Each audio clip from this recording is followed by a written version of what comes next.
സാംസങ്ങിനകത്ത് വേറൊരു സംഭവം ഉണ്ട്, അവരുടെ സൗണ്ട് ബാർ ഒക്കെ ഇല്ലേ, അത് സ്മാർട്ട് ഹബ് ആക്കി. അത് അടിപൊളി. കാരണം വെയിറ്റ് ചെയ്തെന്ന കാര്യമാണ്. ബിക്സ്ബി കുറച്ചും കൂടെ ഇന്റഗ്രേറ്റ് ചെയ്യണം. സ്മാർട്ട് ഹബ് എന്ന് പറയുന്നത് തന്നെ വലിയ സംഭവമാണ്. സാംസങ്ങിന് മാത്രം സ്മാർട്ട് തിങ്സ് അത് കൺട്രോൾ ചെയ്യണം സ്മാർട്ട് ഹബ് എന്ന് പറയുന്നത്. കണ്ടു കഴിഞ്ഞാൽ നമ്മുടെ മാക്കിന്റെ ഡിസൈൻ പോലെ ഇരിക്കുമെങ്കിലും, അതായത് മറ്റേ മാക് മിനി ആ ഡിസൈൻ പോലെ ഇരിക്കുമെങ്കിലും സംഭവം സെറ്റപ്പാണ്. നിങ്ങളുടെ വാഷിംഗ് മെഷീൻ, ഫ്രിഡ്ജ്, TV ഇതെല്ലാം. ഞാൻ അത് പറയാൻ തരുവായിരുന്നു. ആപ്പിൾ പോലെ അല്ല, ഞങ്ങൾക്ക് വാഷിംഗ് മെഷീനും ഫ്രിഡ്ജും ഒക്കെ ഉണ്ട്. സാധനങ്ങളുണ്ട്, ബാക്കി ഒത്തിരി സാധനമുണ്ട്. അപ്പൊ എല്ലാം ഉള്ളതുകൊണ്ട് അത് സത്യം പറഞ്ഞാൽ അതിന്റെ ഇന്റർഫേസ് ഒക്കെ എന്ത് രസമെന്ന് അറിയോ സ്മാർട്ട് തിങ്സിന്റെ. പക്ഷെ നമുക്ക് ഇവിടെ സപ്പോർട്ടഡ് ആയിട്ടുള്ള ഡിവൈസ് ഒന്നും ഇല്ല. ഞാൻ അത് യൂസ് ചെയ്യാൻ പലതവണ നോക്കി, പക്ഷെ നമ്മുടെ അത് ഇല്ല. മറ്റേ ഇപ്പൊ തന്നെ മറ്റേ സാംസങ്ങിന്റെ ഒരു ഫ്രിഡ്ജ് ഉണ്ട്, ടച്ച് സ്ക്രീൻ ഒക്കെ ഉള്ളത്. എന്നെ റെസ്പോൺസ് മറ്റേ ഭയങ്കര വിലയുള്ള ഒരു സാധനം, 3 ലക്ഷം രൂപയാണ്.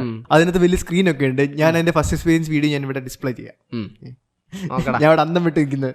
നമ്മുടെ അമ്മയുടെ കൂടെ പോയിട്ട് കാണിച്ചത് അത് നമ്മുടെ ഈ എന്താ പറയുക, നമ്മുടെ കാറിനകത്തുള്ള ഡിസ്പ്ലേ ഇല്ലേ, അതിനേക്കാളും ടച്ച് റെസ്പോൺസ് ചെയ്തത്.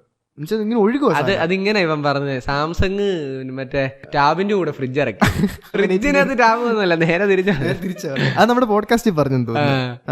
ആ സ്മാർട്ട് തിങ്സിന്റെ കാര്യം പറഞ്ഞപ്പോഴാ ഗൂഗിൾ ഹോം ആപ്ലിക്കേഷൻ ഭയങ്കര അടിപൊളിയാ.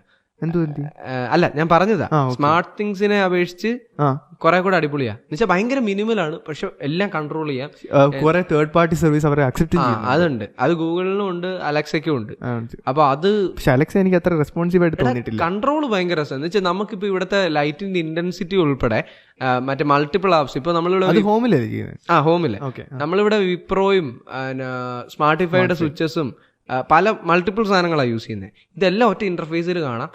ബ്രൈറ്റ്നസ് കൺട്രോൾ ഒക്കെ ജസ്റ്റ് ആ ഹോം പേജിൽ തന്നെ നിന്നുകൊണ്ട് നമുക്ക് ഇങ്ങനെ സ്ലൈഡ് ചെയ്ത് ലോക്ക് സ്ക്രീനിൽ കണ്ടോ, അവിടെ ഹോം ഇടാം. ഞാൻ മറ്റേ ഫോണിൽ ഇട്ടിട്ടുണ്ട്. അത് അത് റെഡ്മി ഫോൺ പിക്സൽ ആക്കി ഗൈസ്, പിടിച്ചോണ്ട് പോകും. എന്നാ കുഴപ്പം?